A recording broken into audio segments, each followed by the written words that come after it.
të trembin. Po ky është një emision që nuk ju tremb. Sot nuk është e hënë. Këta ishin Fugazi me Waiting Room, për ata që e njohin pak muzikën punk. Ky është një nga grupet bashkëkohore, nuk është tash edhe aq bashkëkohore ndoshta ajo se ka një 15 vjet që janë ndar, por të gjithë hipsterat e Amerikës vdesin për pak Fugazi. Dhe është, po ta shohësh Endri, po që se futesh sepse në studio jam për ata që nuk e dinë dhe janë lidhur tani në radio, janë kyçur tani në valët e radios. Jam me Endrit Avdullarin këtu në studio. Fugazi kanë parë disa video në internet të koncerteve dhe të duket sikur janë një grup i dal, pra janë ca çuna që janë arratisur nga çmendina. Për një moment mendova se do thoje Fugazi kanë dalë nga Bengazi. Dhe po prisja një un po flisja për një çmendinë më të vogël, se Bengazi është një çmendinë më e madhe. Po kanë ikur nga çmendina dhe po japin një koncert për ca të çmendur të tjerë. Një skenë ku janë këta që kërcejnë dhe gjithë publiku ka hyrë në skenë dhe nuk merret vesh kush këndon, kush kërcen, kush është i bërë dhe kush është i bërë, nuk e di. Tamam si duhet të identifikohem. Siç duhet të ishte punku. Siç është Tirana. Do të të ftoja të largohesh nga Ed Sheeran dhe Dua Lipa dhe të afrohesh më shumë me punkun. Po kërkon shumë. E di, por shpresoj që herë ta vonë të mund të arrijë në zemrën tënde të ftohtë edhe komerciale. Rezoluta e vitit 3 mund të jetë kjo, që edhe të bëj diçka që nuk kam dëshirë ta bëj. Të ndez aty pak, ku diun, një çik muzikë alternative. Endri, po DJ Wiz. Ora e seksit. Do përpiqemi të jemi të shkurtër dhe koncis. Siç ke dashur të gjithmonë që të jemi. Unë kuptua kjo kur the ora e seksit. Ora e seksit është, nuk e di a është kjo mënyra më e mirë për të mbyllur një vit, kjo temë, por është një temë që më duket shumë simpatike. Po ky vit i mbrapsht nuk mund të mbyllet më keq, nuk. Pra, me gjithë gjërat që kanë ndodhur. Me gjithë gjërat që kanë ndodhur. Mbasi gjithë morën vesh rrokat e të gjithëve. I qet dhe i vetvetja. Për herë të parë thash, patjetër nëse ju nuk ju shqetëson që dalin dhënat personale kaq lirshëm, pse do t'ju shqetësoj që do flasim për burrat që u pëlqen kur gratit tradhtojnë? Në format Exceli, besoj. Në radio nuk e sjell dot, po ti do bësh të pamundur. Akoma nuk kemi arritur atje, por tema është pikërisht kjo. Pas ka disa studime shkencore, ky është një fenomen që unë e kam hasur pak vonë, pra kam lexuar për të pak vonë Endri. Seksi? Jo. Ky brenda seksit kuptova që ka shumë shpella të pa eksploruar, kjo është një nga ato. Burrat shpella shkot do të filloj nga diçka tjetër. Po. Është bërë një studim çfarë kërkojnë meshkujt të internet. Dhe ata themon ty, në sajte porno atëherë. Meshkujt, masi janë ngopur me poezi, çfarë kërkojnë në sajte porno? Poezi pas pune. Në sajte porno, në përfaqe porno, pra, dy gjëra, pra gjëja e parë që kërkojnë është meshkujt, ngrohtësi. E përkthyer ndryshe seks me vajza të reja në moshë. Dhe këtë mund ta kuptoj, sepse ankthi i plakjes është universal. Dhe ka bërë ftohtë si vjet, nuk mund të tuvesh. Unë nuk besoj që gocat e reja në moshë janë tamam për të mbuluar. Domethënë nuk është se të ngrohin mjaftueshëm, megjithatë kjo është një temë tjetër. Dhe gjëja e dytë që kërkojnë burrat e gjithë botës kur kërkojnë në sajte porno është gra që tradhtojnë burrat. Ose burrat të tradhtuar nga gratë. Ide aq suspans sa po mendoja do jepja rezultatet e ndonjë reality show. Tani çështja është, pse një pjesë e madhe, dhe kjo është një modë që po përhapet gjithnjë më shumë, një pjesë e madhe e burrave, pse jo vetëm janë gati, pra i lejojnë gratë e tyre që t'i tradhtojnë, por nganjëherë këta zgjedhin dhe meshkujt me cilët ato do t'i tradhtojnë. Po kjo është histori e vjetër që nga Zanafilla, domethënë që nga Eva që tradhtoi me gjarprin dhe ky shikonte nga mbrapa.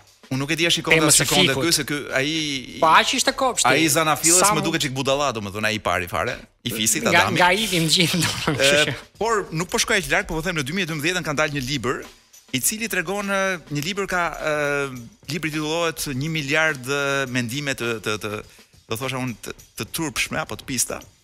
Është edhe në shitje në anglisht. A Billion Wicked Thoughts, What the World's Largest Experiment Reveals About Human Desires. Pra këta kanë bërë eksperiment me mijëra njerëz, burra, për të parë çfarë ëndrash seksuale dhe dëshira seksuale kanë. Dhe këtyre u del që burrat kanë një nevojë shumë të madhe të shohin gratë e tyre që t'i tradhtojnë. Tani puna është pse? Po mendoj si manuali i përdorimit. Domethënë kur ti blen një pajisje 3 në shtëpi, për shembull po mendojmë lavatriçen. Dhe është jotja, ti ke paguar për të. të shejotja, vjen tekniku dhe thotë, të shtype këtu, rrotulloje kështu, nxjerrë këtej, kështu funksionon më mirë. Këta ka nevojë që gruan të vi dikush të ti mësoj si përdoret gruaja. Dikush duhet t'u thotë, sidomos në një vend ku kemi kaq shumë klishe dhe nuk dim gjëra. Nuk e gjete. Një nga arsyet është që shumë njerëz kanë dëshirë të shohin. Pra, nuk kanë dëshirë që të jenë aktiv në një marrëdhënie, por kanë dëshirë të shohin të tjerët. Po. Dhe shumë prej këtyre burrave një pjesë që lodhen në punë, lodhen në jetë, trafiku, jeta, komshint. E dyta është sigurisht. Arsyeja e dytë është që shumë burra u pëlqen që të kenë një grua të pushtetshme.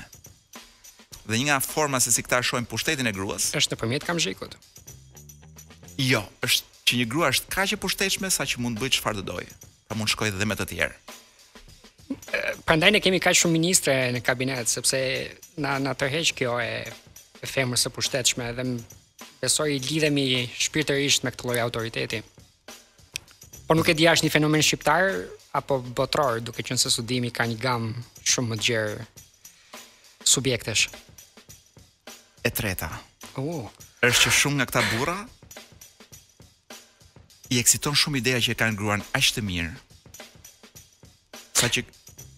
Saqë kjo mund të ketë gjithë meshkujt më të bukur të botës po të doj. Pra gjithë ata dëshirojnë gruan e tyre. Si ata që blejnë një makinë shtrenjtë dhe fillojnë të pinë qytetit rreth e përqark, edhe pse nuk kanë asnjë vend për të shkuar, thjesht për të treguar makinën, që tregojnë se dhe mbase në këtë shembull e lënë edhe hapur që dikush t'ua marrë dhe të bëjë xhiro me të dhe pastaj të thotë tjerëve, "Wow, sa i mirë ishte makina e atij."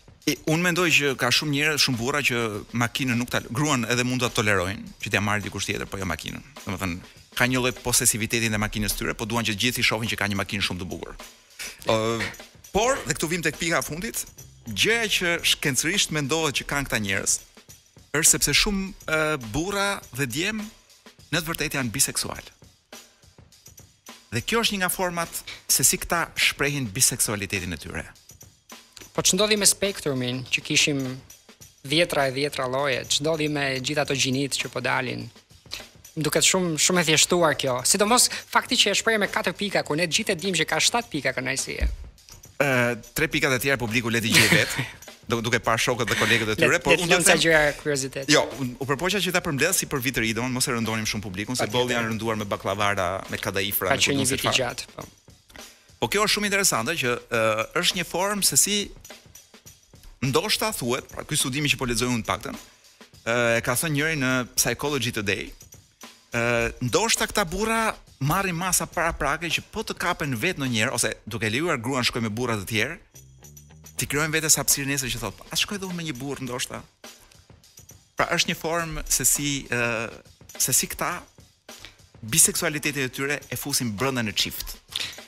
Si është ajo që mund të shikosh, por nuk mund ta prekësh kur hyn në një dyqan shtrenjtë dhe thonë që jo, ti nuk je në listën e rrogave ku mund ta blesh këtë Gjerdan të çmuar, po mund të rish aty tek dhoma e pritjes dhe ta shohësh nga larg ose në ekranin ton. Pak a shumë vetëm që burri në fjalë është shitsi, që i thot klientit që ka hyrë në dyqan, "Preke, po do e lësh prapë në vend. Preke, bëj çfarë duash, loz me këtë Gjerdanin, unë do të shoh, po ti do e lësh prapë në vend." Gjithsesi mua kjo ideja që e vetmja gjë që mbezis në gjithë të fenomen. E vetmja që të bezdis? Mua nuk mbezis asgjë, është një nga format e seksit. Pra realisht nuk më bezdis çdo lloj manifestimi seksual që ka në botë. Megjithëse më duken shumë intriguese dhe shumë interesante për t'i parë, për t'i vëzhguar. Ne jemi shumë kompleksuar dhe për të tentuar t'i provojmë vetë, por çon si ka. Unë mendoj që kushdo ka të drejtën të jetë seksualisht ashtu si çdo të jetë. Vetëm gjë që mbezis është që këta burra shpesh futen në internet, kërkojnë meshkuj, i skanojnë, i takojnë vetë përpara se t'ua prezantojnë grave. Kjo duket pak ku diun. Duhet ta dish, edhe kur shkon të blesh një makinë tre, se po kthehem te njëjta metaforë, ai shitsi thotë ma lë patentën këtu. Se nuk mund të jap makinën kujtdo. Po ti makinës ja hipën dhe një herë vetë, domethënë, përpara se ta marrësh apo jo. Patjetër, po. DJ Wisako kam 2 minuta thotë DJ Wisako. Wisako. Relative. Endrit Avdullari, këtu ishte me mua gjatë gjithë mbrëmjes së sotme, jo e hëna e fundit e këtij viti, përpara se të largohemi. Të dy nga kjo studio. I desira për në fund. Jo, nuk është tamam vërësirë. Unë duhet them që nuk e di pse njerëzit dëgjojnë këtë emision, nuk i kam pyetur kurrë. Unë për vete vi në radio nga qefi i muzikës. Unë vi në radio nga qefi që të luajm sa këngë dhe sa muzikë që mua më pëlqen. me idenë që ka edhe ca njerëz të tjerë që pëlqejnë të njëjtën gjë si unë dhe të bëjmë një copë rrugë bashkë. Sepse alternativa që tua japësh njerëzve muzikën që ti do është ta ngresh në shtëpi me zënë lart, po në komshin. Ndërsa këtu nuk ka kush ta ankohet. Mbase, po njerëzit janë të lirë të largohen, pra të rrinë vetëm ata që pëlqejnë të njëjtën muzikë. Dhe unë po largohem duke përmendur të gjithë artistët dhe grupet që gjatë këtij sezoni i kemi luajtur në këtë program. Franz Ferdinand, Manu Chao, Tiro Mancino, Slat, Charlotte Gainsbourg, Steam Powered Giraffe, Arctic Monkeys, nga grupi që më pëlqen shumë, Gen Saliu dhe Familja Qena, Mumio Troll, grup rus ky, yll, Billy Joel, The Dandy Warhols, Tom Waits, Azerineve të trash, Traktor Orchestra, grup zviceran, Pulsar. Jo, videoklipin e cilit e ka bërë një shqiptar, Kledieski. Plavi Orchestra, grup bosnjak, Leonard Cohen, The Chemical Brothers, My Chemical Romance, Gianna Nannini, që është ndoshta një artiste që dëgjoj më shumë unë personalisht në shtëpi. Muse, Pet Shop Boys, The Cure, Federico Aubele, Tok Tok, Tiamat, nga grupet kult të dumit të viteve 90, Parni Valjak, grup slav, Venus, Barcelona Gypsy Balkan Orchestra, kanë kënduar një këngë shqip Lule Lule. Bahama Soul Club, Enzo Janaci, me Giovanni Telegrafista, një nga jazzistët më të mëdhenj italian. Gibson Brothers, Calvin Russell, Renato Zero. I thotë emrit gjitha. The Tellers, LCD Sound System, Nina Zilli, Marco Mazzini, Red Hot Chili Peppers, ZZ Top, Little Tuesday Weld, që sapo e dëgjuam pak më parë. Vance Joy, Lenny Kravitz, Yngwie Malmsteen dhe Ronnie James Dio, do të thënë dy mbretër të rockut, Pino Daniele, Bob Dylan, Poki Lafarge, Maneskin që kemi luajtur të parët besoj në Shqipëri që në fillim të vitit, Baltazar, Dark, Barry Manilow, Biagio Antonacci, Tay5, Joe Cocker, John Frusciante, Claudio Baglioni, Paul McCartney, Elifara dhe grupi Mangavatu. E kemi luajtur në këtë emision. Rasputina, Cervena Jabuka, grup bosnjak edhe ky. Cake, MFO që është grup turk, rocku turk. The Black Keys, Alessandro Magnanini, Warhouse, Madness, Smith & Burroughs, Fabrizio De André, Rupa and the April Fishes, Iggy Pop, Alessandro Manarino, Imagine Dragons, The Cranberries, Andrea Steffi, Porcharët, Revolver, Deep Purple, Jet, Fist, The Black Keys, Radiohead, Athena, që është praktikisht një këngëtare turke, Marila Fore, Concrete Blonde, Colapesha dhe Di Martino, Cage the Elephant, Sting, Tudor Cinema Club, Vasco Rossi, The White Stripes, Billy Idol, Guns N' Roses, Queen, Ben Harper, Fine Young Cannibals, Therapy, Gorillaz, Alison Russell, DJ Wizzy mi shumë afërfundit, Noemi dhe Fiorella Manoja, dy gigantet e muzikës italiane, Placebo, Faber, që është një tip shumë interesant gjerman, Timmy Euro, Beirut, Vintage Postmodern Jukebox dhe Heli Reinhardt, Fausto Leali, Brunhilde, dëgjuam sot, Dernabazi dëgjuam sot. Dhe do ta mbyllim me të njëjtën këngë që e kemi hapur këtë vit.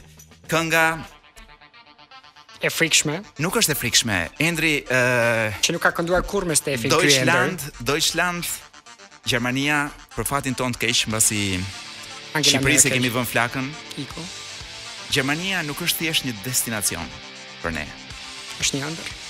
Gjermania është fati jon i vetëm, prandaj e hapëm këtë vit, e mbyllëm këtë vit, do ta hapim edhe vitin tjetër me një këngë që ngre në kult një shtet tjetër dhe Shqipërinë, dhe që është Gjermania.